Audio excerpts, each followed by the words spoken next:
kagum salah jenengipun ya menika kita qiraah suratipun Al-A'la. Muga tawat sareng a'udzu billahi minasy syaithanir rajim. Bismillahirrahmanirrahim. Sabbihisma rabbikal a'la alladzi khalaqa fasawwa walladzi qaddara fahada walladzi akhrajal mar'a faja'alahu ghusaan ahwa sanuqri'uka fala tansa illa ma syaa Allah innahu ya'lamu jahra wa ma yakhfa wa nuyassiruka lil yusra fadzakkir in nafa'ati dzikra sayadzakkaru ma yakhsha wa yatajannabuhal ashqa alladzi yaslan naral kubra thumma la yamutu fiha wa la yahya qad aflaha man tazakka wa dzakara isma rabbih fasalla bal tu'siruna al-hayata ad-dunya wal akhiratu khairun wa abqa inna hadza fi suhufil ula suhufi Ibrahim wa Musa. Sadaqallahul adzim. Dari cita-cita sang pendiri adalah Bapak Muhammad Qasim, itu paman saya. Kemudian saya masuk di sini sudah 6 tahun ini. Yang kemarin waktu corona itu saya dipasrai. Biasanya sekolahnya penono ya Bu itu. Ya saya sebenarnya keberatan. Memang manusia itu menolak sebenarnya untuk diberi amanat. Karena apa? Kebanyakan manusia itu tidak mau menerima yang namanya amanat. Tapi saya hanya bermodal bismillah saya jalankan. 6 tahun saya sudah di sini. Sedikit demi sedikit, mulai dari gerbang saya rombak, ini lapangan saya cor, saya carikan bantuan. Kemudian sekarang punya studio musik tuh meskipun belum selesai, kurang finishing, ya mau bagaimana lagi, tangan saya cuma 2, kaki saya 2, mau ke sana kemari sendirian juga kelelahan, istilahnya seperti itu. Dengan istilahnya ya saya tidak menuntut untuk digaji. Tapi kok ada yang kelas rame ngono lho. Enggak disangoni ya, Pak. Seperti itu. Tak kasih uang, ya jajan ngono. Enggak punya apa, suruh ngerjakan tugas, buku gambar enggak punya, totalan enggak punya, nyobu kalau nang koperasi. Sampai seperti itu. Ya karena saya sudah selesai niati untuk sangu saya, bekal saya. Nantinya juga istilahnya mati dimintai pertanggungjawaban. Karena kamu punya ijazah S1 belum ngopos seperti itu. Ya alhamdulillah Allah memberi petunjuk. Padahal saya dulu sejak kecil nggak ingin punya cita-cita pengen jadi guru itu. Saya benci sekali karena kok guru dulu galak sekali. Saya sampai benci jadi guru. Malah sekarang jadi guru beneran. Guru PAI lagi. Ya Allah yang beri pertolongan sehingga alhamdulillah saya masih bisa di sini standby. Meskipun kemarin saya sempat istilahnya, ya saya jujur saja, kita cuma dapat 3 siswa putra semua. Itu bukan istilahnya bukan sampah, sampah sendiri. Itu deg-degan misalnya piye caranya diadekne wong, istilahnya seperti itu. Ya kalau membina dengan cara yang istilahnya saya punya berkarakter, ya saya di HW. Karena dengan HW itu anaknya jadi istilahnya paham dirinya sendiri. Yang paling simpel tak ajari tepuk HW. Tak paten kredot. Karena apa? Dia istilahnya ya dari segi fisiknya ya kurang, daya ingatnya juga lemah. Piye carane? Akhirnya saya bikin kelompok. Tidak saya campur putra sama putri sendiri. Kamu tugasnya ngapal ke Maras Gawe. Alhamdulillah putri jalan, yang putra kamu tepuk gawe semko keber. Semko keber itu apa Pak? Semangat kerja keras berusaha. Itu anak-anak saya ajarkan seperti itu. Jadi mandiri, iso nemokke awake dhewe. Setelah itu nanti bangkit rasa untuk berkreativitas, bikin karya. Karena apa? Manusia kalau tidak punya karya, ya ibaratnya di luar negeri sana orang kanggo. Begitu skill tinggi, gitarannya sangat misalnya. Saya kan musisi, saya main gitar. Gitarannya sangat, skill tinggi, ditanyai sama orang luar sana, kamu punya karya tidak? Tidak punya, ulang saja. Seperti itu. Jadi anak-anak di sini gambar mulai dari sketsa, pakai buku gambar, pakai pensil, sampai cat, sampai kanvas besar, tak ajarkan semua. Terus lukis aksi itu jadi di tempo waktu semene lukisan bodine semene kanvas itu kudu jadi piye caramu. Itu anak-anak bener berpikir, dan itu akhirnya berpikir. Alhamdulillah juga jadi. Untuk yang lulusan yang kemarin-kemarin itu semuanya misalnya punya pengalaman yang mungkin nggak dipunyai sekolah SMP sak kabupaten, bahkan sak Indonesia. Karena apa? Saya berani out of the box, belajar di luar kota, tidak cuma di sekolah. Jadi tak kenalkan dunia luar. Biar apa? Anak-anak kita nanti lulusan dari itu ya jadi bener-bener kaya nenggon apa jenenge janji pelajar Muhammadiyah itu. Siap menjadi kader Muhammadiyah dan bangsa. Nah, itu. Ya ini langsung saja karena Bapak aku tidak ada, saya diamanai untuk ngisi kajian sekaligus jadi wakilnya Bapak Kepala untuk sambutan tuan rumah. Jadi double-double, saya datang ngeset sound, tak set dewe. Kabeh saya sendiri. Sekarang saya suruh ngisi kajiannya, yo wes. Kayak materi ini apa ya kajiannya? Ya kita ngalir saja, kita sharing ngobrol karena saya bukan istilahnya untuk guru itu bukan. Saya juga masih belajar karena saya bangkit dari 20 tahun hidup di jalanan itu untuk kembali lagi di kehidupan religi itu wah boten minta ampun. Tapi alhamdulillah saya sampai sekarang belum pernah kenal yang namanya minum arak, minum ngomong itu ciu itu belum pernah sama sekali ya. Saya baru saja hampir muntah. Meskipun konco-konco itu wah irengan semua ibaratnya. Orang-orang mental itu irengan semua, bajunya irengan. Bukan apa saya sendiri juga nggak tahu. Tapi saya mendidik dengan istilahnya perilaku yang saya lakukan itu biar dilihat orang. Aku meskipun orang mental, aku ya juga ngaji. Jadi saya sendiri ngaji, masuk ngisi. Itu juga jadi contoh, tidak usah banyak ngomong, dilakoni. Nanti orang melihat akan menilai sendiri kok. Ya dari perilaku, tutur kata, orang di luar sana akan menilai. Berjanji itu mengingkari. Sesuk ya. Sesuk meneh. Engko dina Rebo jam 3. Hidup orang jam 3. Anu kita engko minggu. Muntir-muntir seperti itu orang munafik itu. Kemudian ini ketika diberi amanat ya berkhianat. Ya apa saja yang diamanatkan pada kita, dikon jaga agama, ya dijaga tenanan. Menegakkan sholat bukan mendirikan sholat. Nek mendirikan sholat, begitu sholat rampung, mat kolancing, komat teko salah mancing. Urusan yang lain, I don't care, saya nggak mau tahu. Itu namanya masuk munafik. Jadi karena apa? Sholatnya belum bermanfaat bagi kanan kirinya. Beda sama yang mendirikan, menjalankan tok ya, mau mat kolancing, komat datang, salam pelencing. Tapi kalau mendirikan benar-benar karena apa? Dia menjaga supaya tiang agama ini kuat terus, kokoh terus, berdiri terus.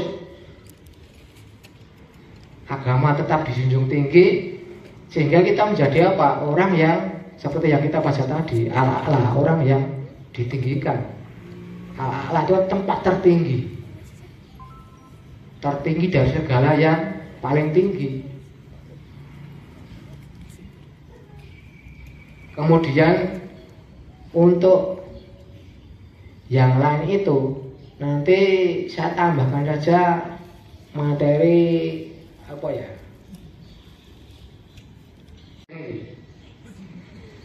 Karena apa? Kalau sebagai pimpinan itu tidak menguasai yang namanya ilmu agama, nanti rumah tangganya akan kacau balau. Karena apa? Ya istilahnya nggak usah nyari contoh sana-sana. Aku dia pernah ngelakuin seperti itu. Aku kokoh di bidang agama, tapi nyonya saya istilahnya ragelem. Sholat pun istilahnya ngelimpe-ngelimpe ragelem sholat. Akhirnya coba jilbab. Ya aku ya ngomong apa nih jujur apa adanya. Saya pernah nikah 3 kali ini. Jadi aku liku-liku untuk kehidupan rumah tangga yang mati, masya Allah. Sing ora penak nanti ora penak banget. Jadi ora tahu istilahnya aku nomor penak belum pernah. Karena apa? Jadi pimpinan rumah tangga harus siap. Begitu nikah, kowe kudu siap loro lepo sampai ajal tiba. Karena apa? Disitulah yang namanya pahala kekal abadi dunia akhirat. Kan azwajan lantas kuno ilaiha wa ja'ala bainakum mawaddata wa rahmatan inna fi dzalika laayatil liqaumi yatafakkarun. Dan di antara tanda-tanda kekuasaannya, tanda-tandanya kekuasaannya Allah, Dia menciptakan untukmu istri-istri dari jenismu sendiri. Maksudnya apa? Hawa diciptakan dari tulang rusuknya Nabi Adam. Jadi dari jenismu sendiri, podo-podo dari manusianya. Beda kalau Adam diciptakan dari tanah. Supaya kamu cenderung dan merasa tentram padanya. Nah, itu dengan adanya istri itu sebagai penentram. Wong lanang iki nek ra ndek bojo kerelaan. Jadi ya sama ikhlasnya. Keluarga yang putri menerima, keluarga yang putra juga menerima. Jadi nikah ora digawe dhewe. Dinggo kabeh bersama. Kemudian kewajiban bapak itu memberi makan, pakaian pada para ibu dengan cara yang makruf, sing apik. Seseorang tidak dibebani melainkan menurut kadar kesanggupannya. Nek wong lanang bener-bener misalnya kemampuannya terbatas, ya mau bagaimana lagi? Hanya istilahnya kita dituntut bukan menuntut, tapi dituntut untuk bersyukur, bersabar. Apa sing dikek wong lanang iki mesti hasil keringetnya. Sepira-sepirane yang namanya rezeki Allah itu kan bukan cuma harta benda, hidup sehat, ora tau lara. Supaya apa? Ya seperti hadis Nabi itu kan kita harus mengingat 5 sebelum datangnya 5. Hidup sebelum mati, muda sebelum tua, kaya sebelum miskin, sehat sebelum sakit, sempat sebelum sempit. Nah, jadi semua itu sudah dipaparkan semua. Gara kita tuh mau ngelakoni, nekuni, nyabari sampai kita dipanggil Allah apa tidak. Nah mau dan kita dipanggil Allah sampai mengucapkan La ilaha illallah Muhammad Rasulullah, dakhala jannah, masuk surga. Itulah beratnya kita nyengker yang namanya iman Islam ini. Tapi nanti pahalanya insya Allah kita akan bahagia kholidina fi abada, bisa memandang yang namanya wajah Allah seperti apa. Tidak ada kebahagiaan yang lain selain kita memandang wajahnya Allah itu releng dunia ini releng, tidak ada. sak kuku irenge ibaratnya tidak ada. Betapa bahagianya kita begitu matahari terbit kita melihat dalam surat An-Nisa ayat 34. Ar-rijalu qawwamuna 'alan nisa. Ini sebagai dalil utamanya, kaum laki-laki adalah pemimpin bagi kaum wanita. Oleh karena Allah telah melebihkan sebagian mereka laki-laki atau sebagian yang lain, yakni wanita. Dan karena mereka laki-laki telah menafkahkan sebagian dari harta mereka. Sebab itu maka wanita yang saleh ialah yang taat pada Allah, lagi memelihara diri ketika suaminya tidak ada. Ini juga istilahnya tanggung jawab bagi seorang ibu rumah tangga. Kalau suaminya pergi, dia harus menjaga hartanya suami, anaknya, kehormatannya suami. Jadi podo sebenarnya punya tanggung jawab yang sama. Karena bahtera rumah tangga itu kalau tidak ada istilahnya keseimbangan, bahasa Inggrisnya balancing, itu yang boleh tenang. Nah misalkan dikasih belanja sidik, tarik misalnya, Mas, aku itu orang bantu gue, maka nasihatilah mereka dan pisahkanlah mereka dari tempat tidur mereka dan pukullah mereka. Pukullah ini bukan berarti digebuk, tapi dinasihati sebenarnya biar mapan. Kalau dalam ayat lain itu diberi perkataan yang membekas, berarti dinasihati sing mati nandes. Itu wanita akan ingat terus. Kemudian jika mereka menaatimu, maka jadilah kamu mencari-cari jalan untuk menyusahkannya. Jadi suami orang itu mulai salahin nuduh berzina misalkan, mati urusan padahal benar-benar tidak melakukan, ya nanti malah jatuhnya malah petaka. Sesungguhnya Allah Maha Tinggi lagi Maha Besar. Kemudian pergunakan cara-cara yang telah diberikan Allah Subhanahu wa taala dalam meluruskan kekurangan perempuan. Iya caranya menggugah hati. Dilakukan pada waktu yang tepat, kadar yang tepat pula. Sebab jika dilakukan terus-menerus siang dan malam, siang dan malam wong wedok ngomong terus, disalahin terus, nanti juga berakibat fatal. Sebab jika dilakukan terus-menerus siang dan malam hanya untuk menambah kebal orang yang dinasihati, jadi malah nanti membangkang. Wanita sifatnya memang seperti itu, lemah lembut sebenarnya. Nasihat itu ibarat dosis obat. Dosis yang tepat bisa mengobati, dosis yang berlebihan akan merusak, bahkan mematikan. Kemudian menjauhi tempat tidur istri bila mana cara pertama sudah tidak mampu, selanjutnya dinasihati ora gelem, coba aku ora turu awur nyanyi. Nyatakan misalnya tak kamu sholat ya angel-angel. Cara kedua ini baru kita tempuh. Padahal nasihatnya sebenarnya ya aku lemah lembut. Dan sebenarnya kok ora gelem. Ya namanya hidayah itu kan kita sering gretai, selalu istilahnya gretai namanya. Kemudian cara yang ketiga memukulnya dengan pukulan yang tidak membahayakan, artinya hanya pukulan yang dapat melunakkan keras hatinya sang istri. Ya ini dinasihati ini, pukulannya diomongi yang istilahnya dalam ayat lain itu nandes, perkataan yang membekas, bukan menyakitinya. Dan diyakini dapat mengubahnya menjadi lebih baik. Jika diperkirakan malah destruktif, cara ini mesti ditinggalkan. Jadi cara kasar tidak dianjurkan oleh Rasulullah SAW. Karena sebaik-baik suami itu adalah Rasulullah. Karena dia paling baik pada istri-istrinya. Kemudian cara yang keempat meminta bantuan pada juru damai. Kedua belah pihak, baik suami maupun istri. Ini merupakan jalan terakhir ketika cara-cara sebelumnya tidak mampu. Jadi untuk membimbing istri memang ekstra ya. Ya apa saja, sabar, tawakal, greteh tadi, supaya meluruskan tulang rusuk yang bengkok itu tidak patah.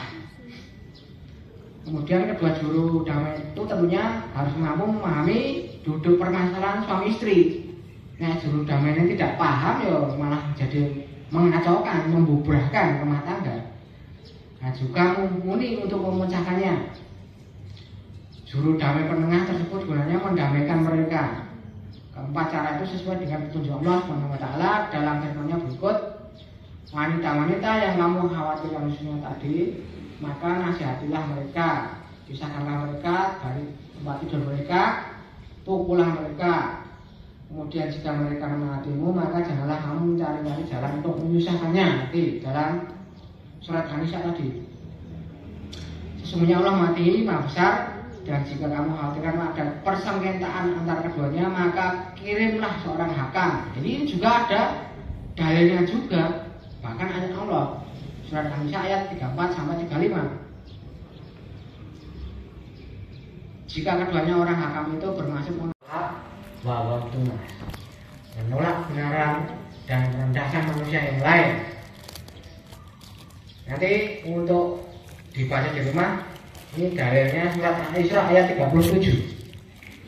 Nah, nanti untuk ke depan mungkin untuk istilahnya beda orang hilang ya, itu ngaji bawa Quran, bawa buku catatan. Karena otak manusia ini kan terbatas caranya. Nanti kalau sudah pikir, ya ini surat apa? Surat cinta.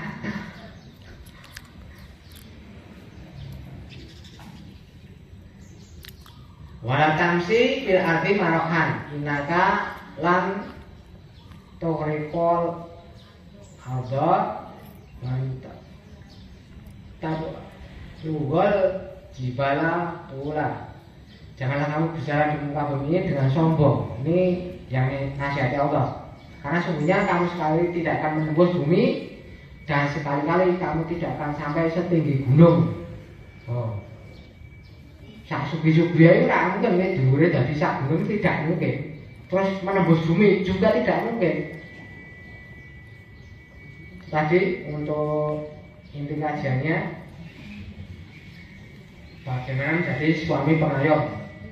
Sebagai dalil penutup tadi surat Al-Isra ayat 37.